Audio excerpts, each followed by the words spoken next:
Alright, my fellow American geographies. America, do you realize that our country kind of has like a long-lost, estranged African stepson? Yeah, we really need to like visit and follow up with him more, because we kind of did, in a sense, create him. I'm just saying.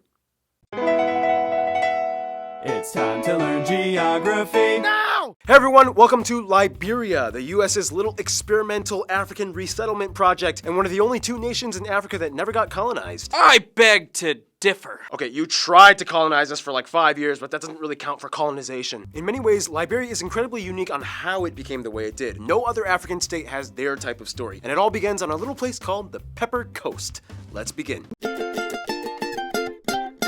Okay, I'm gonna be honest. Unfortunately, my first impression of Liberia came from the movie Lord of War, in which, like most Hollywood movies, portrays Liberia in a complete war-torn mess. On top of that, the whole Ebola crisis happened, which made things even worse, which is why Liberia is like the perfect place to visit right now. I have to ring the tripster bell once again. Everybody still thinks this place has Ebola, so they try to avoid it, which means no annoying tourist crowds. The exchange rate is amazing. You could potentially have like an entire beach to yourself. People are friendly and like nobody knows about it. It's like Africa's best kept secret. Which I just ruined. Oh shoot. First of all, Liberia is located in West Africa, bordered by Guinea, the Ivory Coast, and Sierra Leone, as well as the Atlantic Ocean to the southeast. The country is divided into 15 counties, with the capital Monrovia, which by the way is named after American President James Monroe, located in the upper west coast of the country. By the way, the flags of the Liberian counties are notoriously famous for being kind of funny looking. CGP Grade does a great podcast explaining how they kind of look like they were made out of Microsoft Paint. We'll talk more about it on Flag Friday. The largest cities after the capital Monrovia are Barnga and Kakata. There's a place called Sasstown. The two busiest international airports are Spriggs Payne, which is literally like downtown in Monrovia, and Roberts International in Harbel, which is the airport most people arrive in when flying to Liberia from abroad, even though it's about 25 miles or 40 kilometers away from downtown Monrovia. Otherwise, you might be better off hitching a boat ride along the coast to one of the 4 main harbors: Monrovia, Buchanan, Greenville, or Harper. Those towns sound so American. Greenville, Buchanan. Oh, these guys. Otherwise, some notable places of interest might include the strange rock formations in Sasstown, the giant footprint in Pinyan, the National Museum, Centennial Pavilion, the Sacred Heart Cathedral, the Lofa Rainforest, surfing at Roberts Spot, Sapo National Park, Mamba Point Arts District, Libasa Eco Lodge, Kapatawi Waterfall, and Chimpanzee Island in Marshall. And the best part is, there's like nobody crowding around these places. Hey, Ken. Yeah? Go on your phone, go to Skyscanner, check out flights from LAX to Monrovia. How much do flights cost? Can you guys move on to the next segment, please? Some people want to learn stuff. Just don't tell me how to do my job. All right? Okay, good. Okay. So anyway, Liberia was originally called the Pepper Coast by the Portuguese when they spotted the Malagueta peppers that grew there. First of all, the country is made up of 3 main physical regions: the flat coastal mangroves and swamps and valleys, the small rolling hills inland, and the tallest peaks in the North Lofa County, where you can find the tallest mountain, Mount Wuteve, in the Guinea Highlands. Nearby, the longest river, the St. Paul, comes from the Guinea border, meandering all the way to the Atlantic by Monrovia, where just a skip away you can find the largest lake, Lake Piso, a brackish water lake. Brackish water. What does that mean?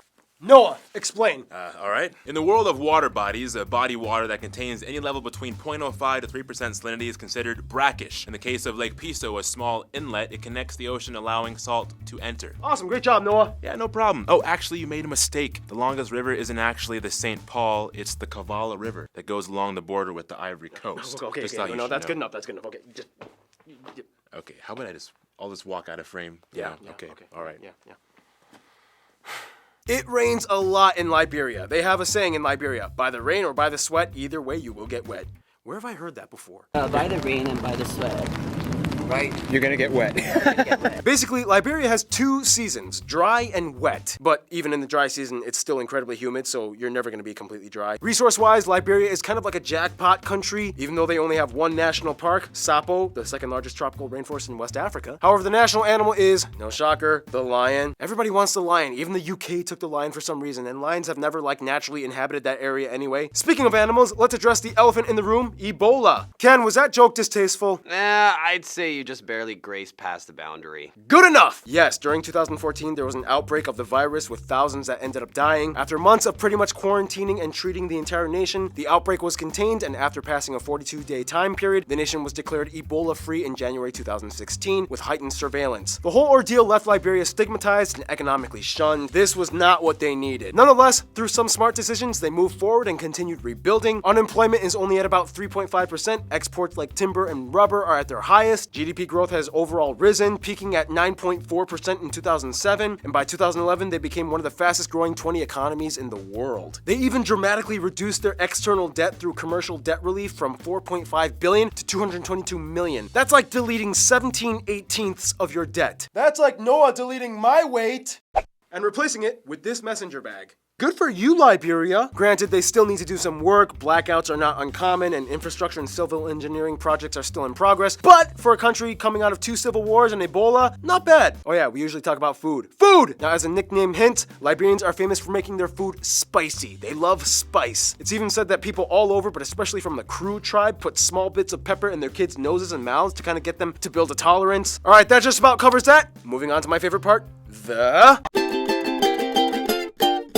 The strongest trait for Liberia would have to be its story. It was like an experiment that actually ended up working, then kinda got glitchy, but then rebooted. First of all, the country has about 4.6 million people and is the only African state to have gained independence without major revolt. The largest of the groups in Liberia are the Kapele at about 20%, the Bassa at 14%, the Americo-Liberians come in third at around 11%, the Gribo at about 10%, and the rest are made up of most of the remaining 12 tribes, plus a few other non-Africans. They use the Liberian dollar, but accept US dollars. They use the A, B, C, and F outlets, and they drive on the right side of the road, and they are one of the only 3 countries in the world that uses imperial units instead of metric, just like the US and Myanmar. Yeah, it's just us 3 against the world. We're in this together, guys. Woo! Even though recently they've considered transitioning into the metric system. Oh, no, you don't. Get back on over here. In Liberia, the official language is English, but only about 1/5 of the country speaks it properly. It's more common to hear Liberian colloqua, which is like a mashed up Creole-ish type of language that incorporates words from various tribal languages. For example, pem-pem, biggity, chop, noko, and one of my favorites, Swimara. It's been said that a standard American English speaker can listen really hard and maybe pick it up in about 2 weeks. Oh, and they always track extra sounds like o or ya on words. Right-o, not bad-o. Yeah, hello. It's kind of like Singlish with lo or la. Man, Liberia, you guys have a lot in common with Singapore. Like, have you ever met Singapore? Like, here, talk amongst yourselves. Like, yeah, hey, say hi to each other. As mentioned, Liberia has 16 main tribes. Each speak their own language and dialect, specializing in their own unique customs and trades. For example, the Kisi tribe is famous for being rice farmers. The Day are known for being salt traders and carving wood masks. The Bassa are like the people of the forest and they're good at hunting. The Kapele are the largest tribe and they were the tribe that historically became slaves to the other tribes, so there's kind of like that stigma that they don't like having. The Vai are the people from the Mali kingdom that actually created their own script, making it one of the few indigenous African writing systems. The Kru are masters of sailing and fishing. Many work for the Coast Guard. The Mandingo and Gio and Mano tribes are like the Muslim tribes. And the Grebo are great fishermen. Now here's the interesting part. One thing that makes Liberia stand out from the rest of Africa was that the nation, at least in modern times, was resettled by freed slaves that were initially brought from the US and Caribbean in the mid-1800s by the American Colonization Society. Okay, get ready because I'm about to go into story mode. Basically, if you were a freed slave in the US in the mid-1800s, you had 2 choices: stay as a disenfranchised individual and hope that over time society would get better for you, or you could take your chances and sail to Africa and create your own society run by you and other freed slaves funded by the US government. In 1822, the first ship set sail, and over 4 decades, over 13,000 freed slaves were returned back to Africa, and an entirely new people group, the Americo-Liberians, were formed. Some of whom were mixed-race children of slave owners that had privileged upbringings and educations. It was strange though, because essentially these new African-American colonialists were returning back to the continent of their ancestors, which was completely foreign to them. They didn't initially get along with the indigenous people groups, and for a while clashes and fights broke out. Eventually the Americo-Liberians took power as the elite. They built their own infrastructure and government based off of the US system of legislation. They tried to build schools and churches to help integrate the natives, and after decades, they finally gave birthright citizenship to the tribes. So in a sense, historically, there's always kind of been like this rift between the natives and the colonialists. Tensions eventually led to the first and subsequent second civil wars in the 80s and 90s and early 2000s, caused by natives backlashing against the Americo-Liberian elite. Eventually, peace deals were signed, the most free and fair elections took place. Ellen Johnson Sirleaf, a Harvard-trained economist, won the presidency and became the first female president in all of Africa, and then George Weah was voted in to follow after her. The majority of Liberians Liberians, around 85.5 identify as Christians, mostly Protestant, although indigenous belief systems are also practiced and sometimes synchronized, whereas about 12% are Muslim. Oh, and one more thing, from what I've been told, in Liberia, everyone likes to bluff, flaunting expensive clothes and accessories. They all have like the newest cell phones, even if they live in shanty houses. They even have a word for it, cheeky. Hey, but you know, we're all kind of guilty of trying to show off for making an impression to people. Last of all, a few famous people from Liberia or of Liberian descent might include people like Martin Delaney, Chris Bondi, India Ari, Saren Kaba Jones, Tamba Hali, maybe Oprah Winfrey, Kat Graham, and Louis Gossett Jr. A lot of those people though are like Americans of Liberian descent, but I guess it still kind of counts. Speaking of America and relations with them,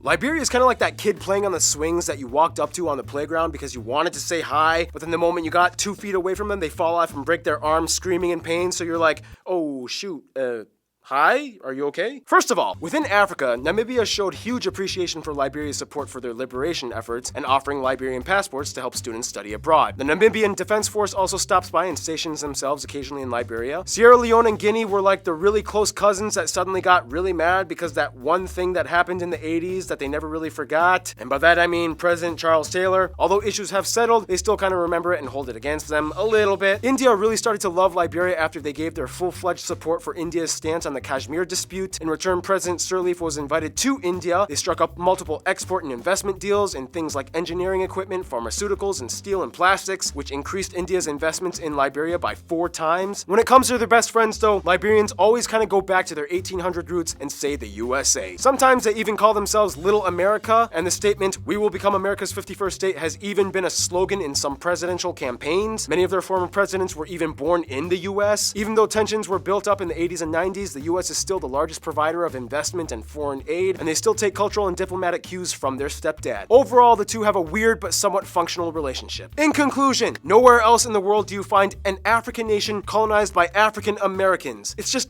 only in Liberia. Interesting, eh? Stay tuned. Libya is coming up next.